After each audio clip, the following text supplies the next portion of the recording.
அனைவருக்கும் வணக்கம். எல்லாரும் நல்லா இருக்கீங்களா? நான் நாகூர்கனி பேசுகிறேன். இப்போ ஓரிரு நாட்களாக சமூக வலைதளத்தில் பார்த்தோம்னா அம்மாப்பட்டினம்ன்ற ஒரு ஊர், அந்த ஊரில் ஜமாத் நிர்வாகிகள் அந்த சமையல் பொருட்கள் சாப்பாடு டோக்கனோ ஏதோ ஒன்று சொல்கிறாங்க. அந்த சாப்பாடு டோக்கனை கொடுக்கும்போது அதில் ஒரு பெண்மணி என்ன பண்ணிடுறாங்க, அந்த பெண்மணி அந்த டோக்கனை ஜெராக்ஸ் போட்டு எடுத்தாங்களோ இல்லை ஏதோ பண்ணி செஞ்சாங்களான்னு தெரில, அவங்க ஒரு தவறு பண்ணி அங்கே அதை வாங்குறதுக்கான முயற்சியில் ஈடுபட்டிருக்காங்க. சரி, அப்படியே அவங்க வாங்கிட்டாலுமே கூட இருக்கட்டும்.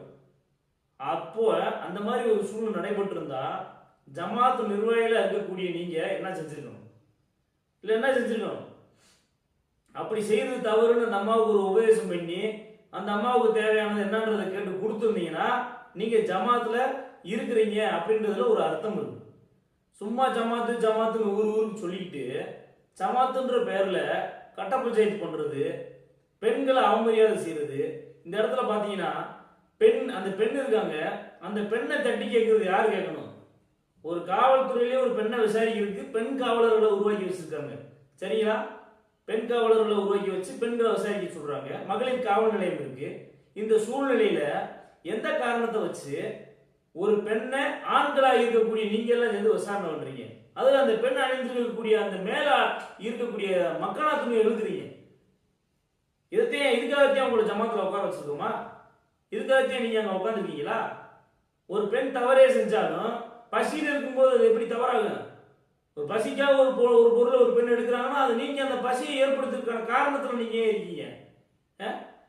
யாரும் கேட்க முடியாதுன்ற கேள்வி இப்படி பேசிக்கிட்டீங்களா? உடனே ஜமாத்துக்கு இப்படிலாம் பண்ணிருச்சு, ஜமாத் எது பண்ணாலும் சரிதேன் அப்படின்ற எண்ணத்துல இருந்து மோளை வெளியில வரணும். ஜமாத்துல இருக்கக்கூடியவங்க ஒரு இறை இல்லத்துல இருக்கோன்ற எண்ணத்துல நீங்க செயல்படணும். ஒரு கட்ட பஞ்சாயத்து பண்றதுக்கோ ஒரு விஷயத்தை பேசி முடிக்கலாம், நாங்களே பார்த்துக்குறோம் எல்லாத்தையும் அப்படின்ட்டு ஒரு பெண்ணை அநாகரிகமான முறையில் நடந்து கொண்ட அந்த ஜமாத் நிர்வாகிகள் மீது கண்டிப்பா நடவடிக்கை எடுக்கப்படணும். அதுல எந்த மாற்று கருத்து இருக்கக்கூடாது. யார் ஒன்னாலும் தவறுதேன், அதுல எந்த விதமான காம்ப்ரமைஸும் கிடையாது, எந்த மாற்று கருத்தும் கிடையாது. இப்படி நடக்கிற விஷயங்கள் நாளைக்கு இது ஒரு முன்னுதாரணமா அமைஞ்சிடும். தயவு செஞ்சு இதை யாரும் நியாயப்படுத்திடாதீங்க. அவர் பண்ணது கரெக்ட் தான் அப்படின்லாம் யாரும் நியாயப்படுத்திடாதீங்க.